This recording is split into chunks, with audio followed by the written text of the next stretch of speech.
Bienvenidos una vez más a estos estudios. Soy el pastor misionero José Maidana, predicando desde la Iglesia Bíblica de Asunción, República del Paraguay. Y estamos desarrollando una serie de mensajes sobre las 70 semanas de Daniel. Y hoy nos tocaría la tercera parte, basado en Daniel 9:26. Vamos a tener unas palabras de oración antes de comenzar. Padre, estamos tan entusiasmados por todo lo que tú nos estás mostrando a través de tu palabra a medida que vamos avanzando en esta profecía. Rogamos por todos aquellos que están pasando por difíciles momentos en este tiempo de tanta adversidad como es el tiempo de pandemia. Rogamos por aquellos que todavía no te conocen, este sea el tiempo en que ellos se acerquen a ti y puedan conocer al Salvador de sus almas y puedan caminar junto a Él. Rogamos, Señor, por todo lo que tú nos has mostrado hasta aquí en tu palabra, que tú en esa gracia tuya puedas ayudarnos a llevar adelante con responsabilidad todo aquello que conocemos de ti y podamos vivir vidas santas y agradables que te agraden en todo momento. Padre, estamos expectantes una vez más. Señor, queremos siempre llevarte la gloria y la honra a ti, pues te lo pedimos por los méritos de nuestro Salvador, el Señor Jesucristo. Amén. Muy bien, vamos a abrir nuestras Biblias entonces en Daniel capítulo 9, en los versos 24 al 27.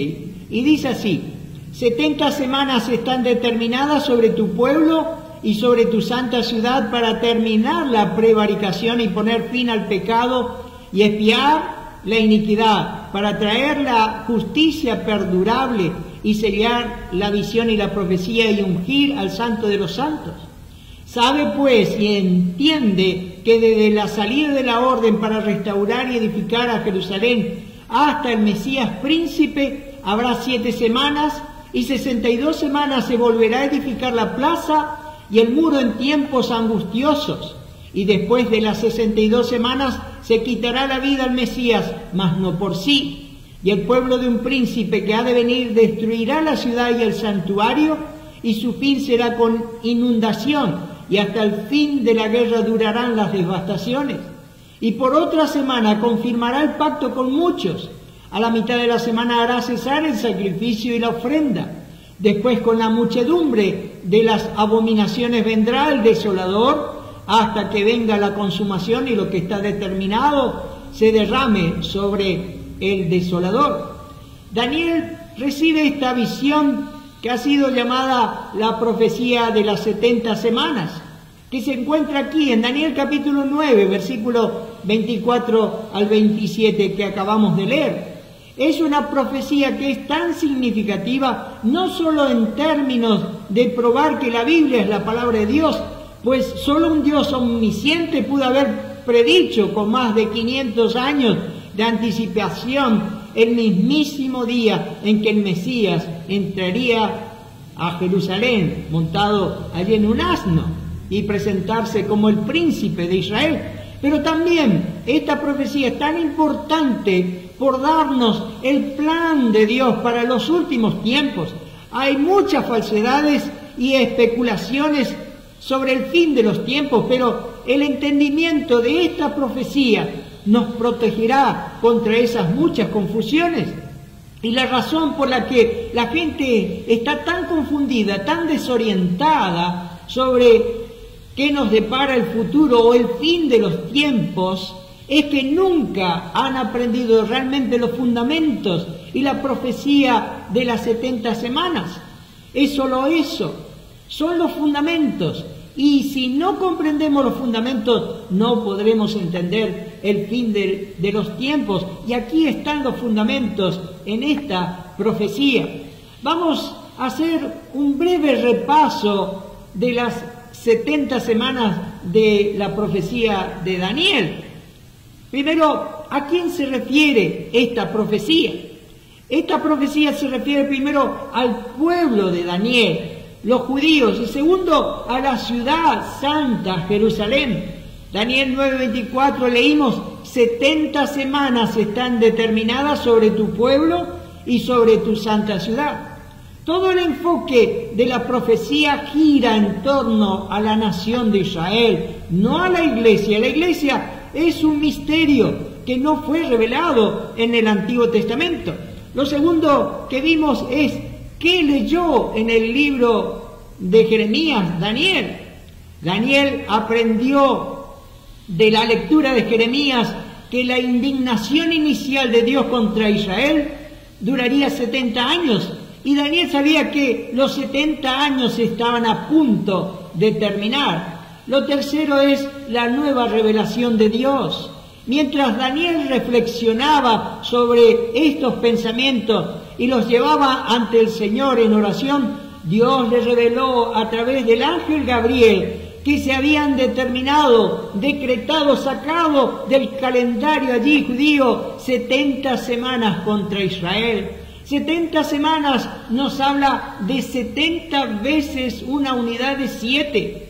Notamos que esta unidad no era de días, sino que en el contexto es una unidad de años.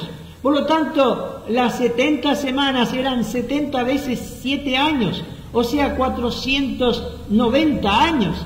Eso causó más confusión todavía a Daniel, porque también sabía que las profecías que se revelaron indicaban que la indignación de Dios contra Israel continuaría mucho más allá de los 70 años que estaban a punto de concluir, a través de varios imperios y gentiles más todavía, por 490 años.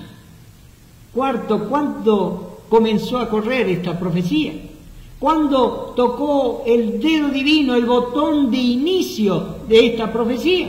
El ángel Gabriel le dio a Daniel la predicción del tiempo preciso en que el Mesías aparecería en Israel. Y allí en Daniel 9:25 leímos y estudiamos: sabe pues y entiende que desde la salida de la orden para restaurar y edificar a Jerusalén hasta el Mesías príncipe habrá 7 semanas, y 62 semanas se volverá a edificar la plaza y el muro en tiempos angustiosos. Cuando el mandato de restaurar y reconstruir Jerusalén, incluyendo la muralla y las partes defensivas de la ciudad, el foso, hasta la venida del Mesías príncipe, sería de 7 semanas más 62 semanas de años, o sea, 7 más 62, 69 semanas de años. Esto sería 69 por 7, es igual a 483 años. Anteriormente explicamos que el decreto que dio inicio a esta profecía fue el que dio el rey persa Artajerjes en el año 445 a.C., como se menciona allí en Nehemías capítulo 2. Y en el momento en que se firmó ese mandato, ese decreto, casi 100 años después de la muerte de Daniel, es el momento en que el dedo divino tocó el botón, por así decirlo, de inicio de esos 490 años de esta profecía. Allí comenzaron a transcurrir esos 490 años. También señalamos que según los cálculos de la obra clásica de este hermano Sir Robert Anderson sobre el tema, eso nos lleva al día de la entrada triunfal de Cristo en Jerusalén, el domingo de Ramos, para presentarse oficialmente como su Mesías, el Rey. 483 años desde el mandato de Artajerjes. Y aquí es donde vamos a pasar nuestro tiempo en este día, en esta predicación. Entre el final de los 483 años que ocurrió el domingo de Ramos, en la entrada triunfal del Señor Jesucristo, pero antes del comienzo de los últimos 7 años de la profecía, hay un intervalo de tiempo. Y este tiempo no está determinado. Y es por eso que podríamos llamar al tema de este tercer sermón el Dios de las brechas. Y a menos que comprenda que hay una brecha o un paréntesis de tiempo entre el versículo 26 de esta profecía y el comienzo del versículo 27, realmente no comprenderás lo que Dios está haciendo en el presente, ni comprenderás realmente cuál es la función de la iglesia en este presente tiempo. Gran parte de la iglesia a lo largo de su historia ha tratado de tomar el lugar de Israel, y sin embargo un estudio cuidadoso de esta profecía revela que la iglesia no ha tomado el lugar de Israel. No somos Israel. De hecho, quedan 7 años finales en el reloj profético de Israel, y en esta gran brecha de tiempo que voy a tratar de mostrarles por la gracia de Dios en este día, y está aquí en esta profecía, Dios está haciendo algo completamente único en esta era llamada la era de la iglesia o edad de la iglesia. Así que el dedo divino tocó el botón de inicio allá en Nehemías capítulo 2, y el reloj marcó el día exacto del Domingo de Ramos, cuando el Señor hace su entrada triunfal. Y luego de esto, el dedo divino presionó el botón de pausa, y durante los últimos 2000 años, ese dedo divino sigue en ese botón de pausa, esperando un punto específico en el tiempo en el que el dedo divino volverá a presionar el punto o el botón de inicio, y el reloj finalmente llegará a su conclusión asignada. Y hasta que llegue ese momento viviremos en esta era llamada brecha o paréntesis. Ahora aquí vamos a ilustrar en este gráfico el decreto de Nehemías capítulo 2 en el 445 a.C. nos lleva hasta el Domingo de Ramos en el año 32 después de Cristo. Hasta aquí son las 69 semanas o 483 años. Luego hay una pausa en la acción, y Dios ahora mismo está haciendo algo completamente diferente en la era de la iglesia. Entonces, la razón número 1 es esta. Al final del año 483, pero antes del comienzo de los últimos años finales, de los últimos 7 años finales, para cubrir los 490 años, deben tener lugar 2 eventos. Primero, la muerte del Mesías, y segundo, el holocausto del año 70 después de Cristo. Cuando comprendes cuáles son esos 2 eventos, puedes ver muy claramente que tiene que haber algún tipo de pausa en la acción, y la pausa comienza el Domingo de Ramos, en el año 32 después de Cristo, cuando Cristo se presentó en Jerusalén como su Mesías. Hasta aquí nuestro gráfico.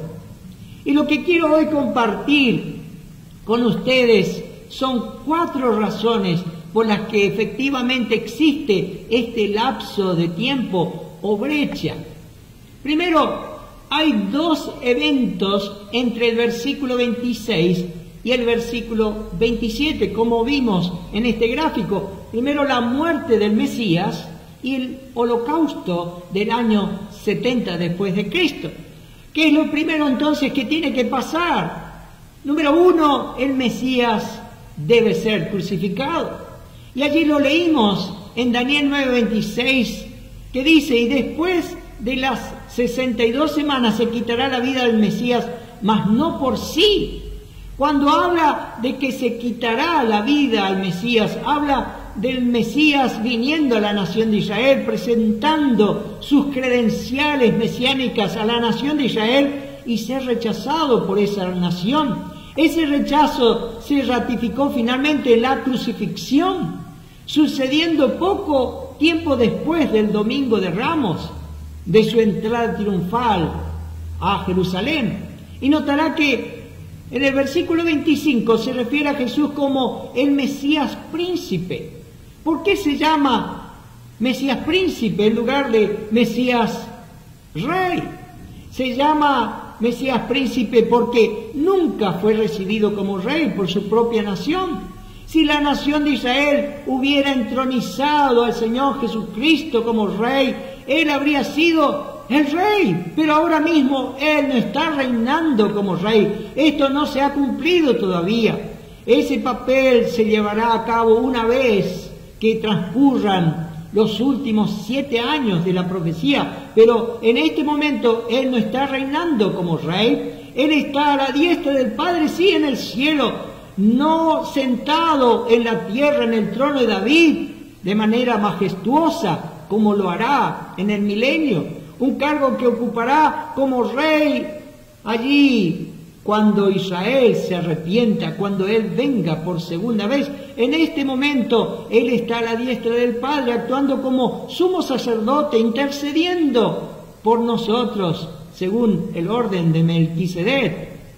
Lo segundo es que la segunda cosa que tiene que suceder antes de que Dios pueda poner su dedo en el botón de inicio es que el holocausto judío del año 70 después de Cristo.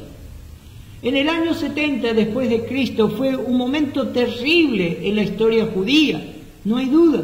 Pero tenga en cuenta que ese evento ocurrió casi 4 décadas después del Domingo de Ramos, indicando en esta profecía algún tipo de pausa.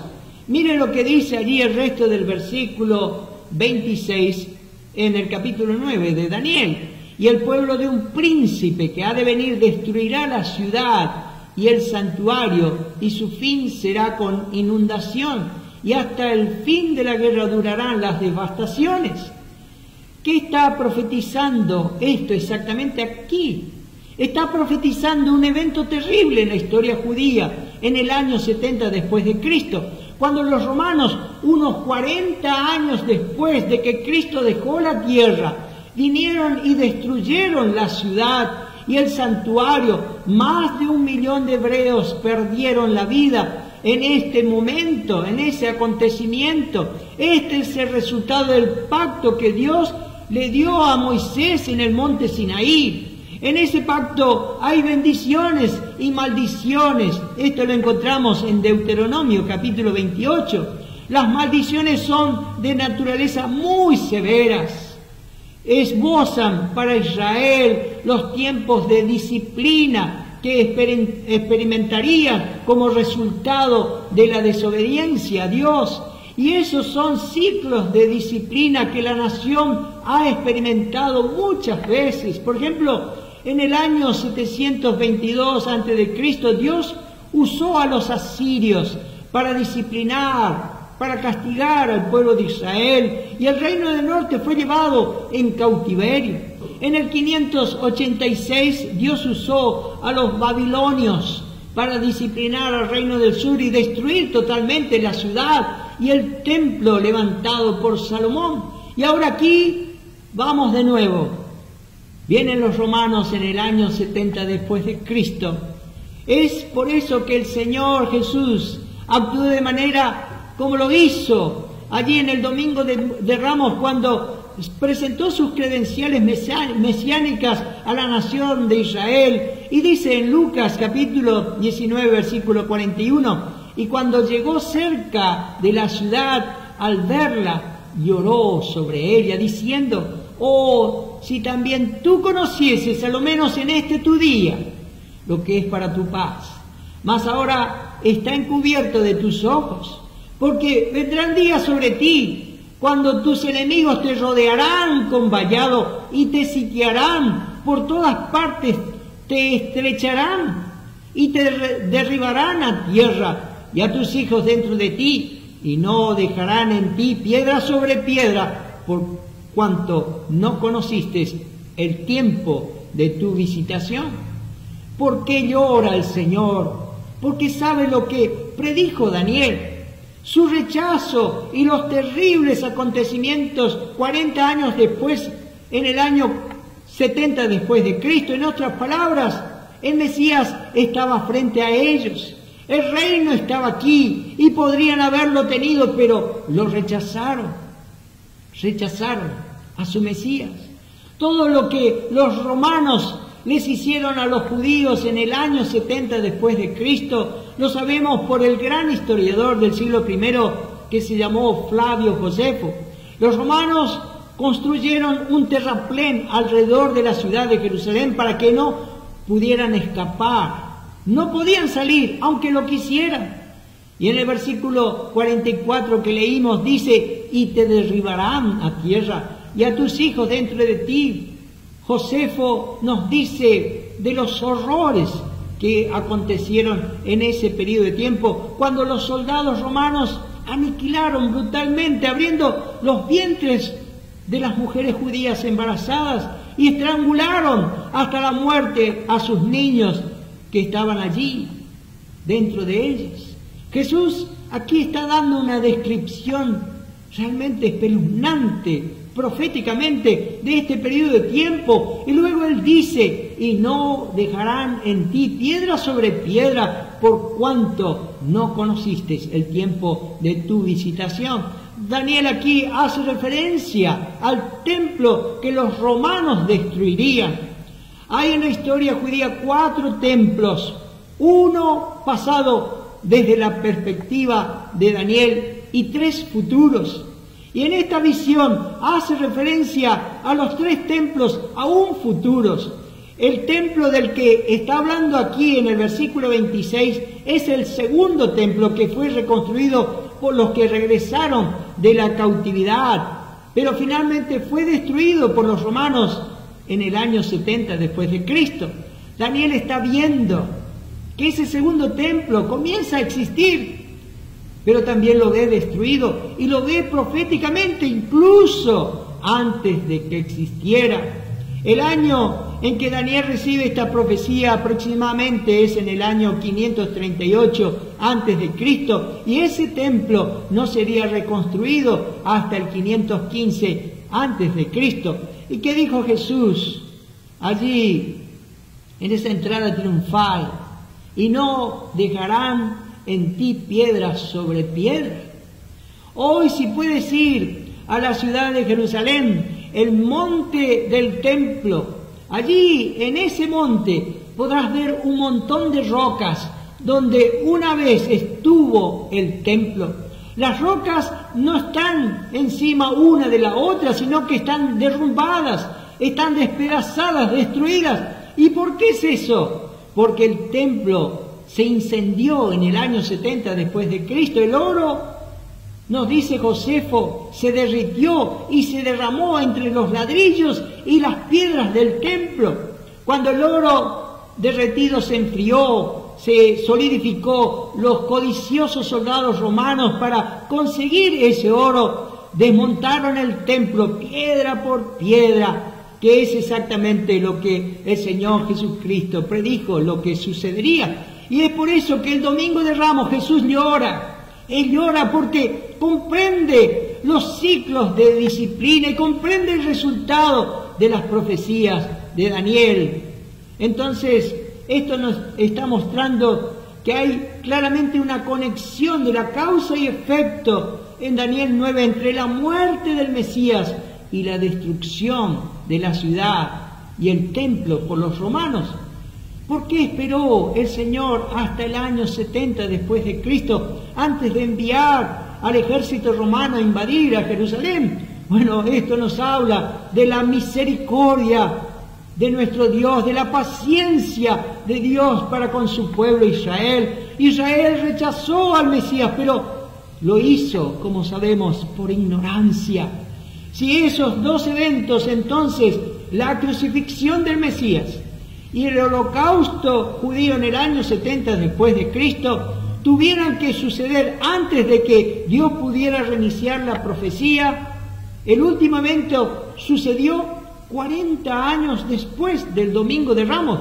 Tiene que haber algún tipo de pausa en la acción, y si esta profecía hubiera seguido funcionando, se habría cumplido 7 años después del Domingo de Ramos, y sin embargo eso es imposible porque el año 70 después de Cristo tenía que ocurrir primero.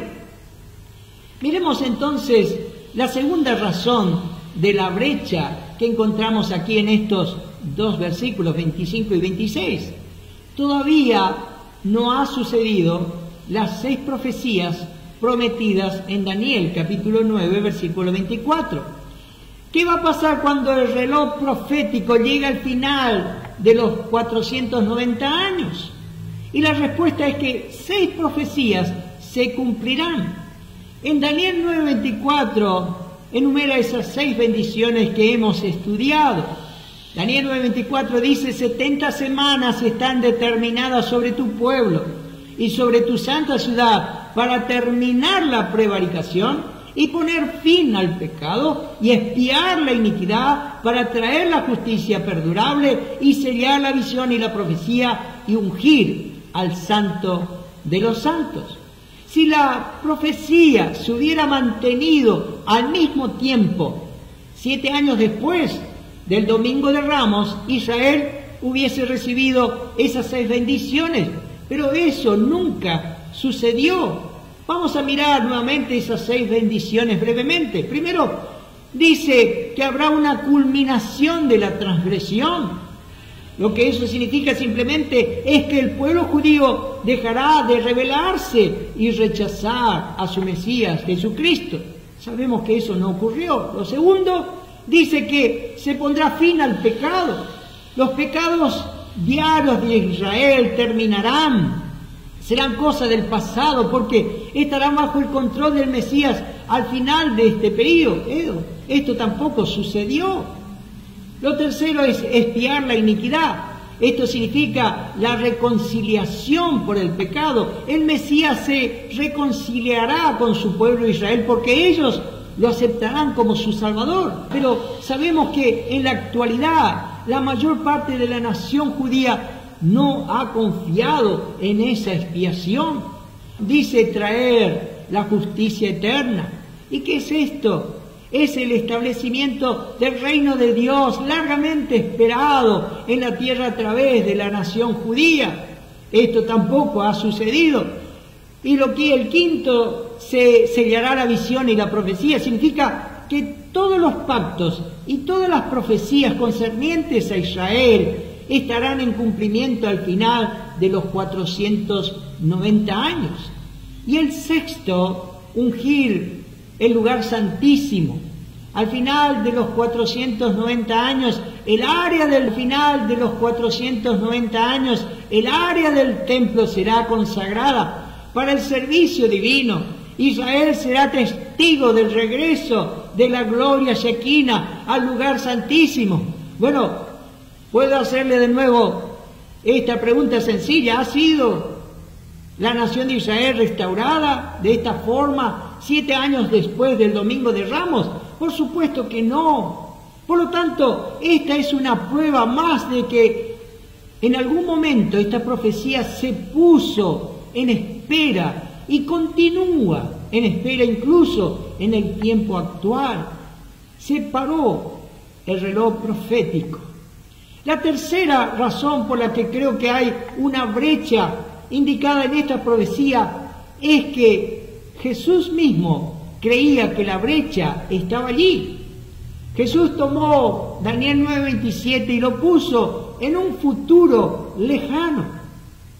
Leamos de nuevo Daniel 9:27 y dice: y por otra semana confirmará el pacto con muchos, a la mitad de la semana hará cesar el sacrificio y la ofrenda.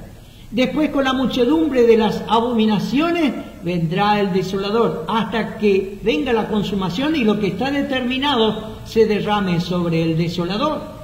Cristo cita Daniel 9:27 en lo que se llama el discurso del Monte de los Olivos sobre el período de tribulación de 7 años. Jesús, el mejor intérprete de la Biblia del mundo, no hay dudas, dice esto en Mateo capítulo 24, versículo 15. Por tanto, cuando veáis en el lugar santo la abominación desoladora de que habló el profeta Daniel, el que lea entiende. ¿Qué está citando aquí el Señor? Está citando el versículo 27 de Daniel 9, la parte de la profecía que creemos que aún es futura. Y Jesús está hablando en Mateo 24 del fin de los tiempos. Por ejemplo, en Mateo 24 el Señor también dice en el versículo 21 y 22, porque habrá entonces gran tribulación, cual no la ha habido desde el principio del mundo hasta ahora, ni la habrá. Y si aquellos días no fuesen acortados, nadie sería salvo, mas por causa de los escogidos aquellos días serán acortados. Aquí habla de un tiempo de angustia, un tiempo que jamás ha sido experimentado desde el principio del mundo hasta los tiempos actuales, hasta ahora. Nunca volverá a ser igualado. Obviamente no se está refiriendo a nada que haya ocurrido en este mundo hasta aquí, por muy malo que haya sido, sino a una época de angustia sin precedentes que este mundo nunca habrá visto. Él habla allí de su propio regreso y mire las señales que habrá en el cielo. En Mateo capítulo 24, versículo 29 al 31, el Señor dice: e inmediatamente después de la tribulación de aquellos días, el sol se oscurecerá y la luna no dará su resplandor y las estrellas caerán del cielo y las potencias de los cielos serán conmovidas. Entonces aparecerá la señal del Hijo del Hombre en el cielo y entonces lamentarán todas las tribus de la tierra y verán al Hijo del Hombre viniendo sobre las nubes del cielo con poder y gran gloria, y enviará a sus ángeles con gran voz de trompeta, y juntarán a sus escogidos de los cuatro vientos, desde un extremo del cielo hasta el otro. Cuando el Señor Jesucristo mismo hizo referencia a la parte de la profecía que aún no ha transcurrido, los últimos 7 años de la profecía contenida allí en Daniel 9:27, Él tomó esta profecía y la puso en un futuro lejano. Nunca indicó que se cumpliría durante su vida. Indicó que se cumpliría en los eventos de la gran tribulación y los eventos que rodearon su regreso. De la misma forma, también el apóstol Pablo toma esta profecía allá en segunda a los tesalonicenses en el capítulo 2 y también la ubica en el futuro. También el apóstol Juan en el libro de Apocalipsis, en el capítulo 11, menciona las diferentes mitades del periodo final de 7 años y notarás que ocurren cuando 2 testigos se presentan y realizan grandes señales y maravillas, eventos que nunca han sucedido, eventos que sucederán sí, pero en el futuro distante. De la misma forma el libro de Apocalipsis, aquí en el capítulo 11 entonces, pone esta profecía en un futuro lejano. El comentarista Alba McClain dice: en las predicciones de las 70 semanas tenemos la clave cronológica indispensable para todas las profecías del Nuevo Testamento. El gran discurso profético de nuestro Señor, registrado en Mateo 24, versículo 15 al 22, y Marcos capítulo 15, 14 al 20, fija el tiempo de la angustia más grande final de Israel. Definitivamente dentro de los días de la 70ª semana de la profecía de Daniel, en Daniel 9:27, y la mayor parte del libro de Apocalipsis es simplemente una ampliación de la profecía de Daniel dentro del marco cronológico como se presenta en la misma 70ª semana. Por lo tanto, aparte de un entendimiento de los detalles de las 70 semanas de Daniel, todo intento de interpretar las profecías del Nuevo Testamento tiene que fracasar en gran medida. Hasta aquí el comentario. Sorprendente, ¿no es cierto? Entonces, mis hermanos y amigos, si no tuviéramos la profecía de Daniel 9:24 al 27, sería muy difícil entender Mateo 24. Así como también grandes porciones del libro de Apocalipsis en el Nuevo Testamento. Pero gracias a Dios por su maravillosa providencia que nos ha dado en esta profecía de Daniel para decirnos: aquí está el principio, Y aquí está el fin y todo en cuanto al futuro. Esto es algo de la gracia de nuestro Señor, en mostrarnos el futuro y lo que ha de acontecer. Entonces, esto nos lleva a una cuarta razón de una brecha aquí. Las brechas proféticas son comunes en las Escrituras.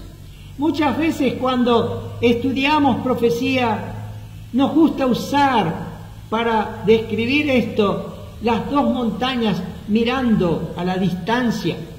Y miremos en este gráfico. Muchas veces la montaña que está más lejos se eleva ligeramente por encima de la montaña más cercana a usted. Y lo único que usted puede ver son las dos cimas, los dos picos de las montañas. ¿Qué no puedes ver? El valle entre las montañas. Y esto es lo que el Espíritu Santo ha hecho con muchas profecías. El Espíritu Santo nos ha dado estas dos montañas en la distancia, pero no ha divulgado el valle entre las montañas.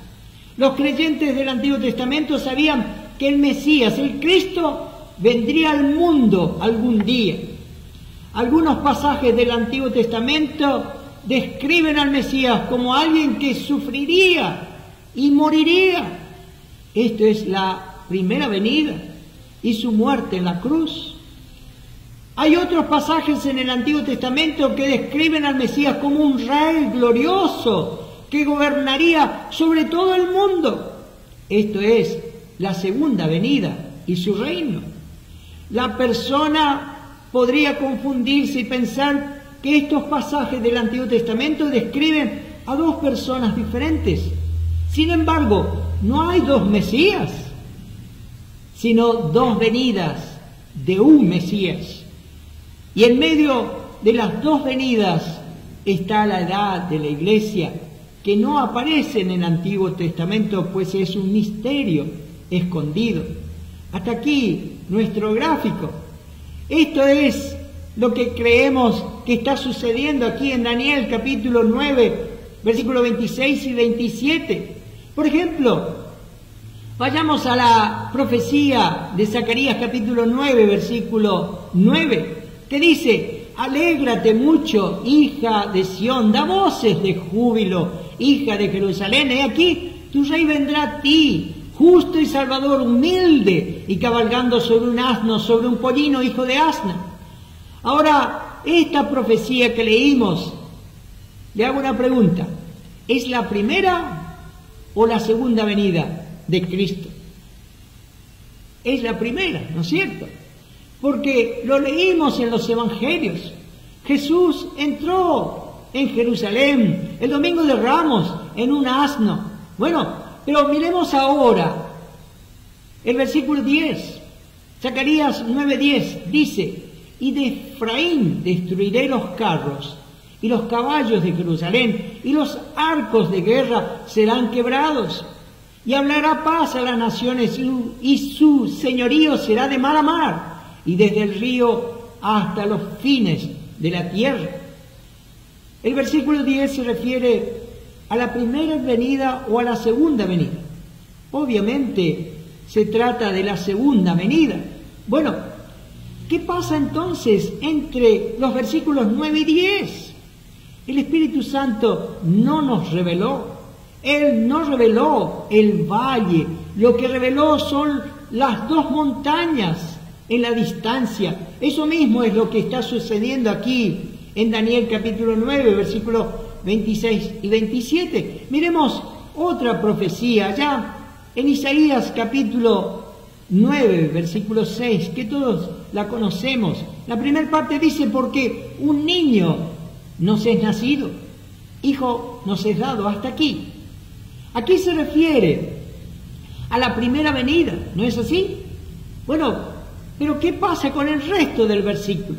Leamos Isaías capítulo 9, versículo 6, la segunda parte hasta el versículo 7, y dice: y el principado sobre su hombro, y se llamará su nombre admirable, consejero, Dios fuerte, Padre eterno, príncipe de paz. lo dilatado de su imperio y la paz no tendrá límite sobre el trono de David y sobre su reino, disponiéndolo y confirmándolo en juicio y en justicia desde ahora y para siempre. El resto del versículo trata sobre la segunda venida y sin embargo, ¿qué hace el Espíritu Santo aquí? Nos entregó a ambos de manera consecutiva sin revelar la brecha entre esos dos eventos, sin revelar el valle entre esas dos montañas, por así decirlo. Primero declara que un niño nacerá y luego, y el gobierno estará sobre sus hombros. Aquí hay una brecha separada por una coma entre el nacimiento y el reino que él establecerá. En la primera parte del versículo 6 encontramos una brecha de al menos 20 siglos separados, como dijimos, por una coma.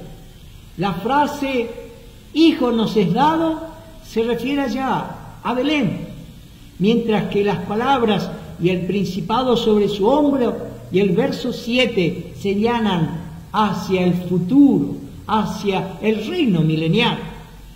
Miremos esta otra profecía, Isaías capítulo 61, versículo 1 y 2.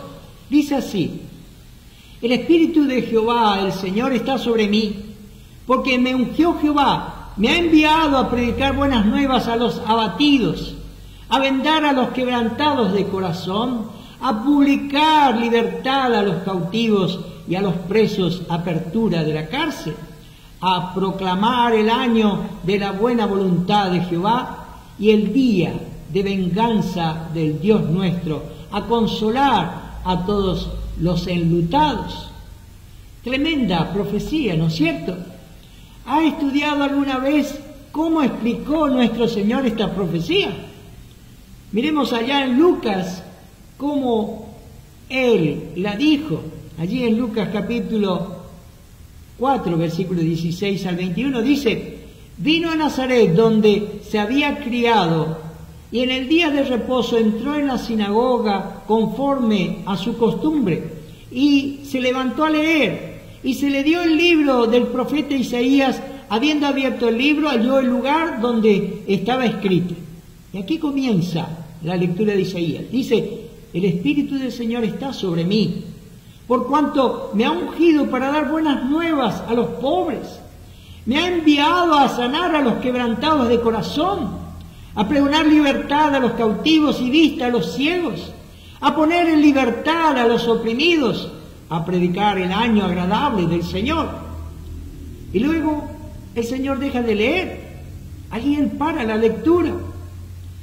Y el versículo siguiente dice, allí en Lucas capítulo 4, versículo 20-21, y enrollando el libro, lo dio al ministro, y se sentó, y los ojos de todos en la sinagoga estaban fijos en él. Y comenzó a decirles: hoy se ha cumplido esta escritura delante de vosotros. En este pasaje debes tomar atención no en lo que el Señor Jesucristo dijo, sino en lo que no dijo. Nunca citó esta parte final de Isaías capítulo 61, versículo 2. Presta atención, Él no dijo esto: y el día de la venganza del Dios nuestro, a consolar a todos los enlutados. En otras palabras, Jesús en la sinagoga de Nazaret cita Isaías capítulo 61, versículo 1, hasta la mitad del versículo 2, y luego deja de leer. ¿Por qué Jesús no terminó ese versículo 2? Debido al principio de la brecha.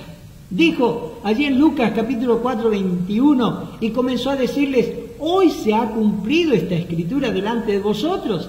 Solo está citando aquellas partes del versículo que tratan de su primer ministerio, a lo cual Él vino. Deja fuera la parte de la profecía concerniente al futuro. Jesús interpretó Isaías de acuerdo con el principio de la brecha. Y sin embargo, cuando leemos Isaías capítulo 61, versículo 1 y 2, ¿no es cierto? Al leerlo por primera vez, no te das cuenta de que hay una brecha, y sin embargo está allí, 2 montañas a la distancia, sin ver el valle que está en el medio. Qué difícil, ¿no es cierto?, la posición en que se encontraron los profetas en el Antiguo Testamento, como Isaías o Daniel o Ezequiel o Zacarías.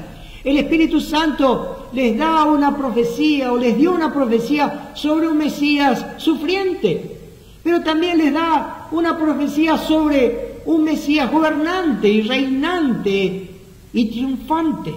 Pero nosotros, con mayor entendimiento, por la gracia de Dios, ahora estamos mirando hacia atrás. Podemos ver que algunas profecías se relacionan con los sufrimientos del Mesías, con los sufrimientos del Señor Jesucristo, y luego otras profecías se relacionan con el gobierno y el reinado del Señor Jesucristo, que lo hará en su segunda venida. Pero todos los profetas no lo veían así, con tanta claridad como nosotros tenemos ese privilegio, esa bendición de verlo hoy.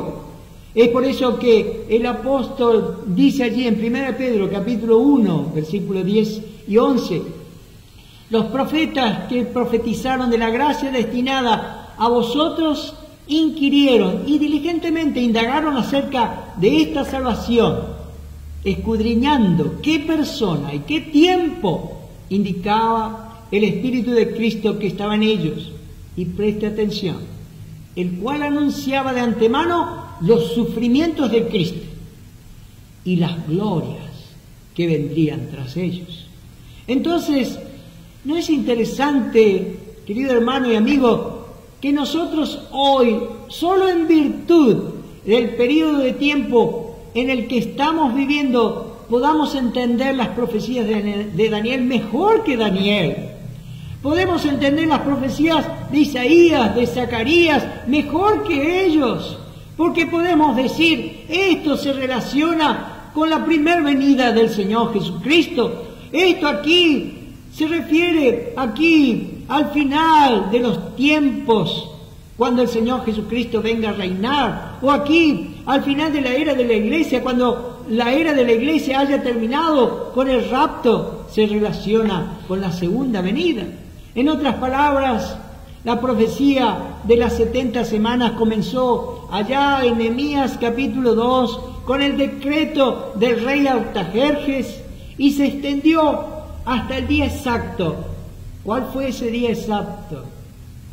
El Domingo de Ramos, cuando el Señor hizo su entrada triunfal allí en Jerusalén y se proclamó como el Mesías ante la nación de Israel. Y luego Dios puso su dedo en el botón de pausa.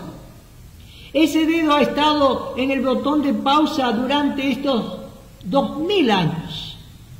Y todavía estamos esperando que transcurran los últimos 7 años de la profecía. ¿Quieres saber, para concluir, en qué periodo de tiempo estás viviendo? Bueno, lo sabemos, ¿no es cierto?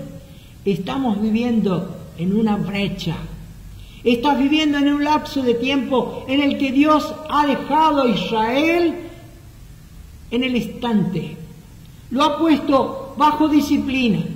Y estamos viviendo en este lapso de tiempo la edad de la iglesia o el tiempo de la iglesia. Pero antes de que Dios vuelva a poner su mano sobre Israel en el futuro y la restaure su programa y sus propósitos con respecto a Israel, entre esos 2 eventos hay una pausa, un interludio, un intervalo de tiempo, una brecha.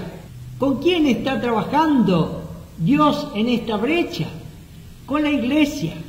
La iglesia no es la nación de Israel, como dijimos, nunca ocupamos el lugar de Israel.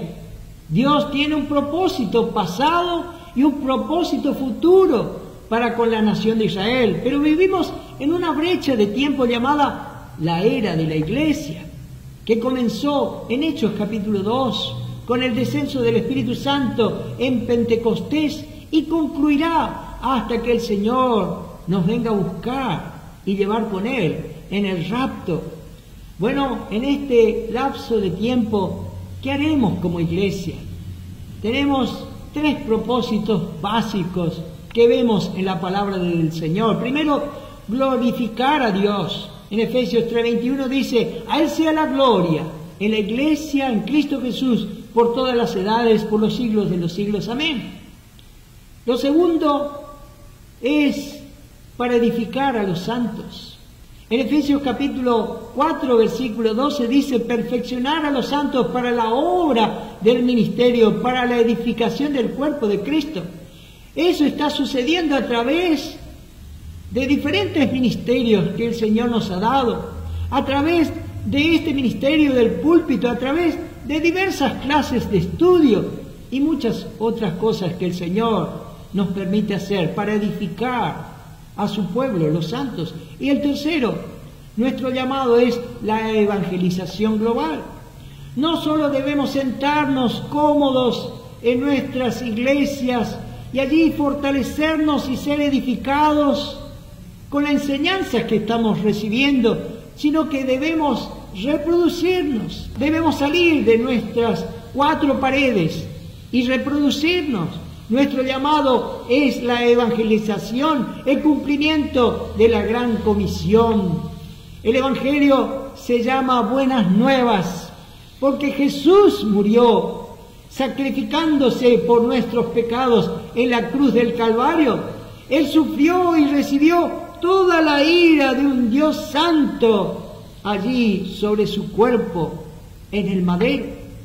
Pero al tercer día Él resucitó triunfante de entre los muertos y nos deja esta simple responsabilidad de creer solamente en Él, de confiar exclusivamente en lo que Él ha hecho por nosotros en la cruz, en el momento que un pecador perdido deposita su fe en ese sacrificio de Cristo en la cruz, pone allí su esperanza, su confianza y esa dependencia de su futuro y esa protección de su alma solo en la obra de Cristo en la cruz. En ese momento el pecador perdido es salvado.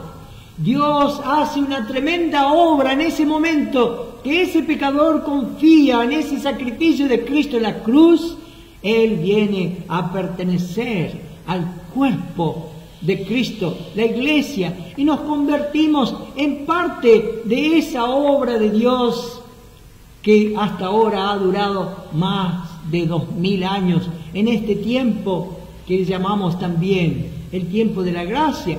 Tal vez algunos de ustedes que me están viendo has sido tocado por el Señor y Dios te está convenciendo de tu pecado.